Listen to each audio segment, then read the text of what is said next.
Sir, अक्षर तथा योग और सांख्य का वर्णन। जनक ने कहा, मुनिश्रेष्ठ, शर और अक्षर दोनों का संबंध तो पत्नी और पति के संबंध की भांति स्थिर जान पड़ता है। जैसे पुरुष के बिना स्त्री तथा स्त्री के बिना पुरुष संतान नहीं उत्पन्न कर सकते, उसी प्रकार प्रकृति और पुरुष भी सदा एक दूसरे से संयुक्त होकर ही सृष्टि करते हैं। ऐसी दशा में पुरुष का मोक्ष असंभव जान पड़ता है।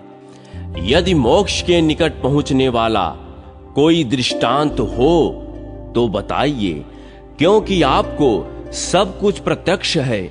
हमारे मन में भी मोक्ष की अभिलाषा है।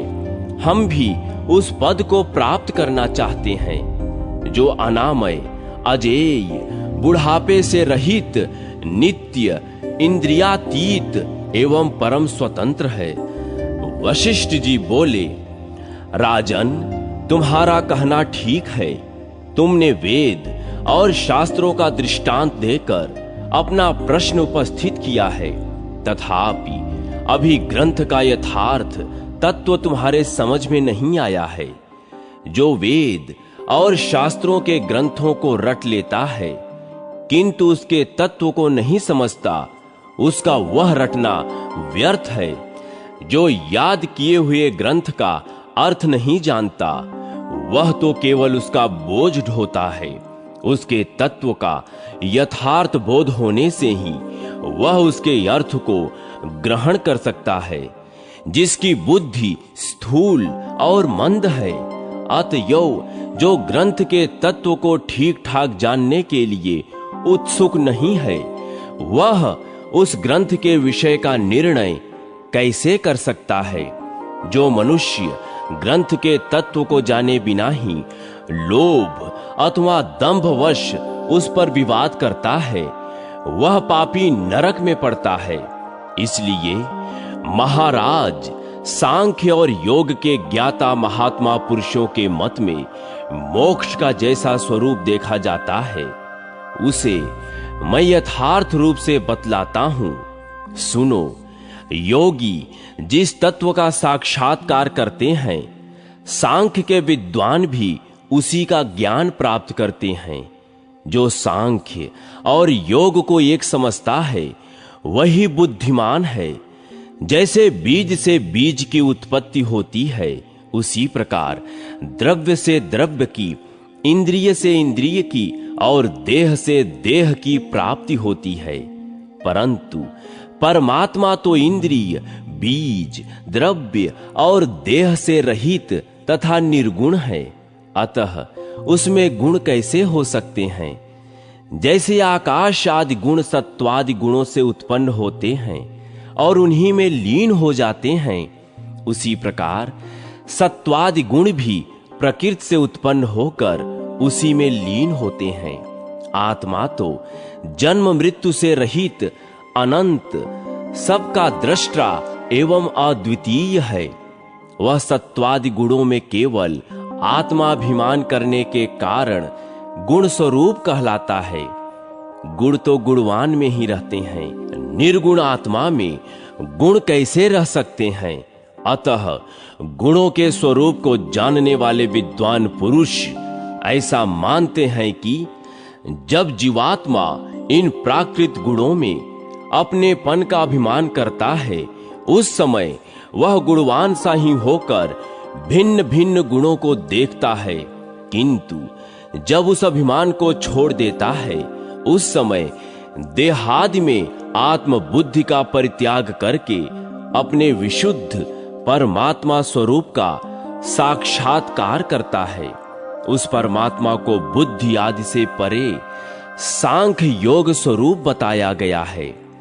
वह सत्वादि गुणों से रहित, अव्यक्त, ईश्वर, निर्गुण, नित्य तथा प्रकृति और उसके गुणों का अधिष्ठाता 25वां तत्व है। यह सांख्य और योग में कुशल एवं तत्व की खोज करने वाले विद्वानों का कथन है। इस प्रकार परस्पर संबंध रखने वाले शर, अक्षर का स्वरूप बताया गया है। सदा एक रूप में रहने वाला परमात्मा अक्षर है और नाना रूपों में प्रतीत होने वाला प्राकृत जगत शर कहलाता है। सारांश यह है कि एक तत्व ही अक्षर है और नानात्व को ही शर कहते हैं। जब जीवात्मा 25वें तत्व परमात्मा में स्थित हो जाता है, उस समय उसकी सम्यक स्थिति बताई जाती है। एक तत्व और नानात्व दोनों रूपों में उस परमात्मा का ही दर्शन होता है। तत्ववेत्ता पुरुष एकत्व और नानात्व दोनों के पार्थक्य को भली भांति जानता है। मनीषी पुरुष तत्वों की संख्या 25 बतलाते हैं, परंतु उनमें 25वां तत्व परमात्मा है जो तत्वों से विलक्षण है। राजन, योगी का प्रधान कर्तव्य है ध्यान। ध्यान ही योगियों का सबसे बड़ा बल है। योग विद्या के ज्ञाता विद्वान पुरुष मन की एकाग्रता और प्राणायाम, ये ध्यान के 2 भेद बतलाए जाते हैं। योगी को सब प्रकार की आसक्तियों का त्याग करके मिताहारी और जितेंद्रिय होना चाहिए। वह रात्रि के पहले और पिछले भाग में मन को परमात्मा में लगाकर अंतःकरण में उनका ध्यान करे। मिथिलेश्वर, संपूर्ण इंद्रियों को मन के द्वारा स्थिर करके मन को भी बुद्धि में स्थापित कर दें और पत्थर की भांति अविचल हो जाएं, तभी उसे योग युक्त कहते हैं। जिस समय उसे सुनने, सूंघने, स्वाद लेने, देखने और स्पर्श करने का भी भान न रहता, जब मन में किसी प्रकार का संकल्प न उठता तथा वह काठ की भांति स्थिर होकर किसी भी वस्तु का अभिमान या सुध बुध नहीं रखता, उस समय मनीषी पुरुष उसे अपने स्वरूप को प्राप्त या योग युक्त कहते हैं। ध्यानिष्ठ योगी को अपने हृदय में धूम रहित अग्नि, किरण मालाओं से मंडित सूर्य तथा विद्युत के प्रकाश की भांति तेजस्वी आत्मा का साक्षात्कार होता है। धैर्यवान मनीषी, वेद वेत्ता और महात्मा ब्राह्मण ही उस अजन्मा एवं अमृत स्वरूप ब्रह्म का दर्शन कर पाते हैं। वह ब्रह्म अणु से भी अणु और महान से भी महान कहा गया है। सर्वत्र संपूर्ण भूतों में स्थित होते हुए भी वह किसी को दिखाई नहीं देता। वेदों के पारगामी तत्वज्ञ विद्वानों ने उसे तम से दूर, अज्ञानांधकार से परे बताया है। वह निर्मल एवं लिंग रहित है। यही योगियों का योग है। इसके सिवा योग का और क्या लक्षण हो सकता है। इस प्रकार साधना करने वाला योगी सबके दृष्टा, अजर अमर परमात्मा का दर्शन करता है। यहां तक मैंने तुम्हें योग दर्शन का यथार्थ स्वरूप बतलाया। अब सांख्य का वर्णन करता हूं। यह विचार प्रधान दर्शन है।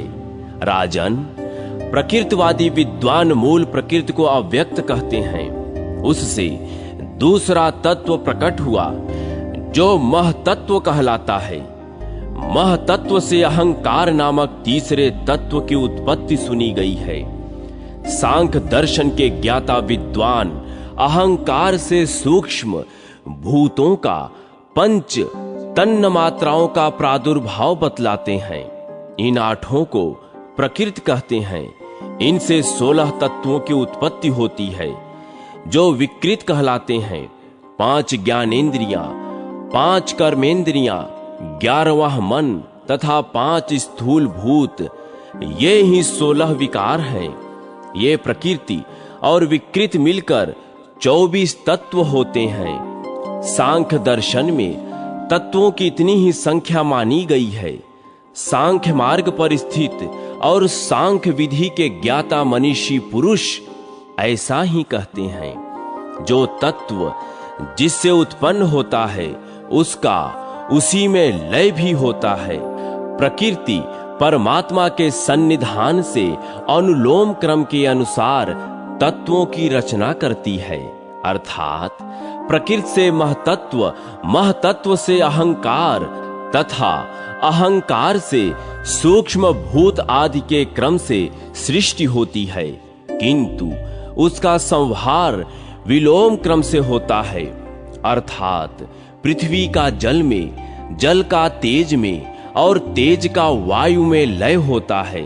इसी प्रकार सभी तत्व अपने अपने कारण में लीन होते हैं। जैसे समुद्र से उठी हुई लहरें फिर उसी में शांत हो जाती हैं, उसी प्रकार संपूर्ण तत्व अनुलोम क्रम से उत्पन्न होकर विलोम क्रम से लीन होते हैं। नृपश्रेष्ठ, इस प्रकार प्रकृति से ही जगत की उत्पत्ति और उसी में उसका लय होता है। प्रलय काल में तो वह एक रूप में रहती है और सृष्टि के समय नाना रूप धारण करती है। ज्ञान निपुण पुरुषों को इसी प्रकार प्रकृति के एक तत्व और नानात्व का ज्ञान प्राप्त करना चाहिए। प्रकृति का अधिष्ठाता जो अव्यक्त आत्मा है, उसके विषय में भी यही बात है। वह भी प्रकृति से संबंध रखने पर एकत्व और नानात्व को प्राप्त होता है। प्रलय काल में तो वह भी एक ही रूप में रहता है, किंतु सृष्टि के समय प्रकृति को प्रेरित करने के कारण उसकी ही अनेकता से वह स्वयं भी अनेक सा प्रतीत होता है। परमात्मा ही प्रकृति को प्रसव के लिए उन्मुख करके उसे अनेक रूपों में परिणित करता है। प्रकृति और उसके विकारों को क्षेत्र कहते हैं।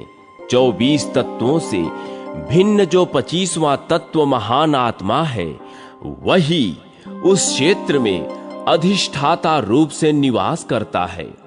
वह क्षेत्र को जानता है, इसलिए क्षेत्रज्ञ कहलाता है। क्षेत्रज्ञ प्रकृति जनित पुर में शयन करता है, इसलिए उसे पुरुष कहते हैं। वास्तव में क्षेत्र अन्य वस्तु है और क्षेत्रज्ञ अन्य। क्षेत्र अव्यक्त है और क्षेत्रज्ञ उसका ज्ञाता। 25वां तत्व परमात्मा है। जब पुरुष अपने को प्रकृति से भिन्न जान लेता है, उस समय वह अद्वितीय परमात्मा रूप से स्थित होता है। इस प्रकार मैंने तुम्हें सम्यक दर्शन का यथार्थ वर्णन किया। जो इसे इस प्रकार जानते हैं, वे समस्वरूप ब्रह्म को प्राप्त होते हैं। महाराज, इस प्रकार मैंने तुमसे शुद्ध सनातन आदि ब्रह्म के यथार्थ तत्व का वर्णन किया। तुम मार्थ का त्याग करके अपनी बुद्धि से इसी तत्व को ग्रहण करो। असत्यवादी, शठ, नपुंसक, कुटिल बुद्धि वाले, अपने को पंडित मानने वाले तथा दूसरों को कष्ट पहुंचाने वाले मनुष्य को इसका उपदेश नहीं देना चाहिए। शिष्य को बोध कराने के लिए ही इस तत्व का उपदेश करना उचित है। जो श्रद्धालु, गुणवान, पराई निंदा से दूर रहने वाले, विशुद्ध योगी, विद्वान, वेदोक्त कर्म करने वाले, क्षमाशील तथा सबके हितैषी हों, वे ही इस ज्ञान के अधिकारी हैं। जितेंद्रिय तथा संयमी पुरुष को इसका उपदेश अवश्य देना चाहिए। महाराज कराल, तुमने मुझसे आज पर ब्रह्म का ज्ञान प्राप्त किया है। अब तुम्हारे मन में तनिक भी भय नहीं होना चाहिए। नरेंद्र, तुमने मुझसे जैसा प्रश्न किया था, उसके अनुसार ही मैंने तुम्हें यह उपदेश किया है। कोई दूसरी बात नहीं कही है। यह महान ज्ञान मोक्षवेता पुरुषों का परम आश्रय है। यह मुझे साक्षात ब्रह्मा जी से प्राप्त हुआ है। व्यास जी कहते हैं, मुनिवरों, पूर्व काल में महर्षि वशिष्ठ ने जिस प्रकार 25वें तत्व रूप पर ब्रह्म के स्वरूप का वर्णन किया था, उसी प्रकार मैंने तुम्हें बताया है। यही वह ब्रह्म है जिसे जान लेने पर मनुष्य फिर इस संसार में नहीं आता। यह ज्ञान हिरण्यगर्भ ब्रह्मा जी से महर्षि वशिष्ठ को प्राप्त हुआ। वशिष्ठ से देवर्षि नारद को मिला और देवर्षि नारद से मुझको प्राप्त हुआ। वही यह सनातन ज्ञान मैंने तुम सब लोगों को बताया है। यह परम पद है, इसका श्रवण करके अब तुम्हें शोक नहीं करना चाहिए। जिसने शर और अक्षर के भेद को जान लिया उसे किसी प्रकार का भय नहीं है। जो उन्हें ठीक ठीक नहीं जानता उसी को भय है। मूर्ख मनुष्य इस तत्व को न जानने के कारण बारंबार उपद्रवग्रस्त हो मरता और मरने के बाद पुनः हजारों बार जन्म मृत्यु के कष्ट भोगता है। वह देव, मनुष्य और पशु पक्षी आदि की योनियों में भटकता रहता है। अज्ञान रूपी समुद्र अव्यक्त, अगाध और भयंकर है। इसमें प्रतिदिन कितने ही प्राणी डूबते चले जा रहे हैं। तुम लोग यह उपदेश सुनकर इस अगाध भवसागर से पार हो गए हो। अब तुम में रजोगुण और तमोगुण का भाव नहीं रह गया। तुम्हारी शुद्ध सत्व में स्थिति हो गई है। मुनिवरों, इस प्रकार मैंने सार से भी सारभूत परम तत्व का वर्णन किया। यह परम मोक्ष रूप है। इसे जान लेने पर मनुष्य फिर इस संसार में लौट कर नहीं आता। जो नास्तिक हो, जिसके हृदय में गुरु और भगवान के प्रति भक्ति न हो, जिसकी बुद्धि खोटी और हृदय श्रद्धा से विमुख हो, ऐसे मनुष्य को कभी इसका उपदेश नहीं करना चाहिए।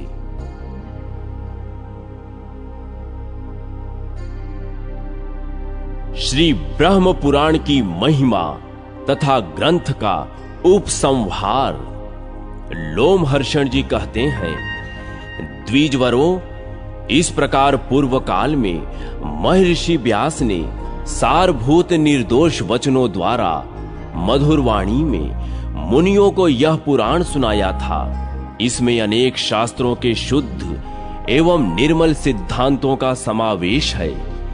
यह सहज शुद्ध है और अच्छे शब्दों के प्रयोग से सुशोभित होता है। इसमें यथास्थान पूर्व पक्ष और सिद्धांत का प्रतिपादन किया गया है। इस पुराण को न्यायानुकूल रीति से सुनाकर परम बुद्धिमान वेद व्यास जी मौन हो गए। वे श्रेष्ठ मुनि भी संपूर्ण मनोवांछित फलों को देने वाले तथा वेदों के तुल्य माननीय इस आदि ब्रह्म पुराण को सुनकर बहुत प्रसन्न और विस्मित हुए। उन्होंने मुनिवर श्री कृष्ण द्वैपायन व्यास की बारंबार प्रशंसा की। मुनि बोले, मुनिश्रेष्ठ, आपने हमें वेदों के तुल्य प्रामाणिक तथा संपूर्ण अभिष्ट फलों को देने वाला सर्व पापहारी श्रेष्ठ पुराण सुनाया है। यह कितने हर्ष की बात है। हमने भी इस विचित्र पदों वाले पुराण का अक्षर अक्षर सुना है। प्रभो, तीनों लोकों में ऐसी कोई वस्तु नहीं है जो आपको विदित न हो। महाभाग, आप देवताओं में बृहस्पति की भांति सर्वज्ञ हैं, महाप्राज्ञ और ब्रह्मनिष्ठ हैं। महामते, हम आपको नमस्कार करते हैं। आपने महाभारत में संपूर्ण वेदों के अर्थ प्रकट किए हैं। महामुने, आपके संपूर्ण गुणों का वर्णन करने में कौन समर्थ है? जिन्होंने छहों अंगों सहित चारों वेदों तथा संपूर्ण व्याकरणों को पढ़कर महाभारत शास्त्र की रचना की, उन ज्ञानात्मा भगवान वेद व्यास को नमस्कार है। प्रफुल्ल कमल दल के समान बड़े बड़े नेत्रों तथा विशाल बुद्धि वाले व्यास जी, आपको नमस्कार है। आपने महाभारत रूपी तेल से भरे हुए ज्ञान रूपी दीपक को जलाया है। यों कहकर उन महर्षियों ने व्यास जी का पूजन किया। फिर व्यास जी ने भी उन सब का सम्मान किया।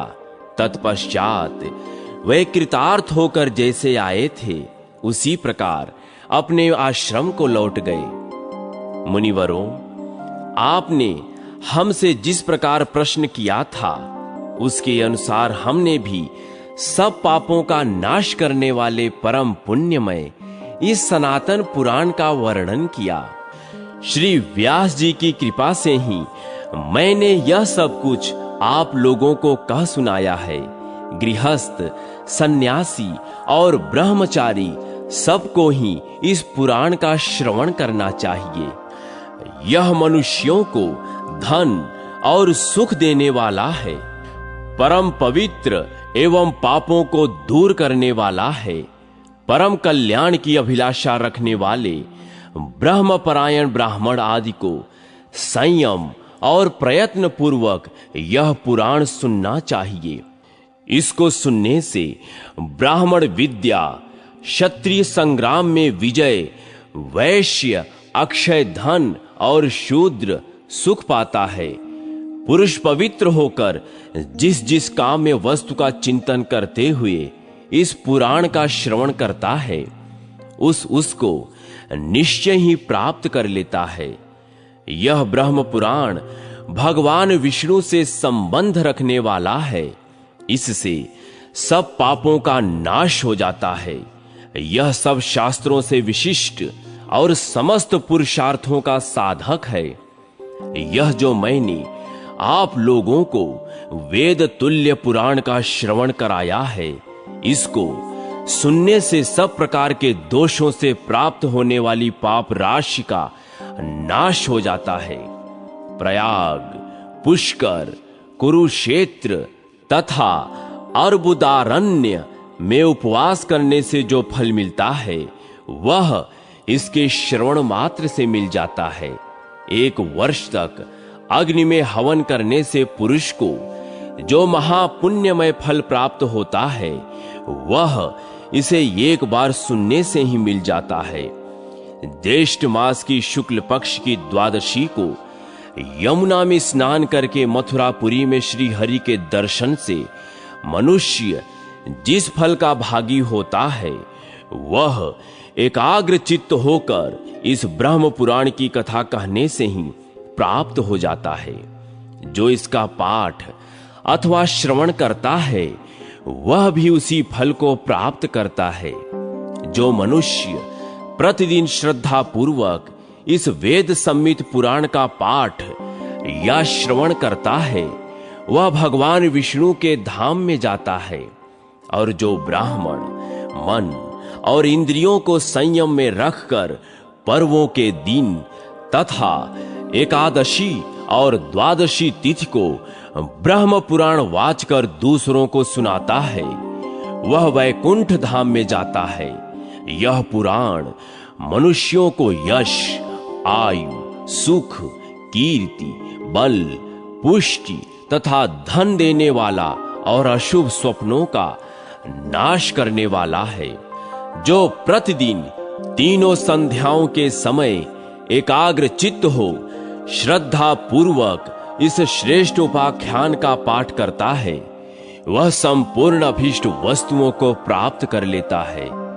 इसको पढ़ने और सुनने से रोगातुर मनुष्य रोग से, कैद में पड़ा हुआ पुरुष वहां के बंधन से, भय से डरा हुआ मानव भय से तथा आपत्तिग्रस्त पुरुष आपत्ति से छूट जाता है। इतना ही नहीं, इसके पाठ और श्रवण से पूर्व जन्मों के स्मरण की शक्ति, विद्या, पुत्र, धारणावती बुद्धि, पशु, धैर्य, धर्म, अर्थ, काम और मोक्ष को भी मनुष्य प्राप्त कर लेता है। जिन जिन कामनाओं को मन में लेकर मनुष्य संयत चित्त से इस पुराण का पाठ करता है उन सब की उसे प्राप्ति हो जाती है। इसमें तनिक भी संदेह नहीं है। जो मनुष्य एकमात्र भगवान की भक्ति में चित्त लगाकर पवित्र हो, अभीष्ट वर देने वाले लोक गुरु भगवान विष्णु को प्रणाम करके स्वर्ग और मोक्ष प्रदान करने वाले इस पुराण का निरंतर श्रवण करता है, उसके सारे पाप छूट जाते हैं। वह इस लोक में उत्तम सुख भोग कर स्वर्ग में भी दिव्य सुख का अनुभव करता है। तत्पश्चात प्राकृत गुणों से मुक्त हो भगवान विष्णु के निर्मल पद को प्राप्त होता है। इसलिए एकमात्र मुक्ति मार्ग की इच्छा रखने वाले सर्वधर्म परायण श्रेष्ठ ब्राह्मणों को, मन और इंद्रियों को वश में रखने वाले कल्याणकामी उत्तम क्षत्रियों को, विशुद्ध कुल में उत्पन्न वैश्यों को तथा धर्मनिष्ठ शूद्रों को भी प्रतिदिन इस पुराण का श्रवण करना चाहिए। यह बहुत ही उत्तम, अनेक फलों से युक्त तथा धर्म, अर्थ एवं मोक्ष प्रदान करने वाला है। आप सब लोग श्रेष्ठ पुरुष हैं, अतः आपकी बुद्धि निरंतर धर्म में लगी रहे। एकमात्र धर्म ही परलोक में गए हुए प्राणी के लिए बंधु की भांति सहायक है। धन और स्त्री आदि भोगों का चतुर से चतुर मनुष्य भी क्यों न सेवन करे, उन पर न तो कभी भरोसा किया जा सकता है और न वे सदा स्थिर ही रहते हैं। मनुष्य धर्म से ही राज्य प्राप्त करता है, धर्म से ही वह स्वर्ग में जाता है तथा धर्म से ही मानव आयु और कीर्ति, तपस्या एवं धर्म का उपार्जन करता है और धर्म से ही उसे मोक्ष की प्राप्ति होती है। इस लोक में तथा परलोक में भी धर्म ही मनुष्यों के लिए माता पिता और सखा है। इस लोक में भी धर्म ही रक्षक है और वही मोक्ष की प्राप्ति कराने वाला है।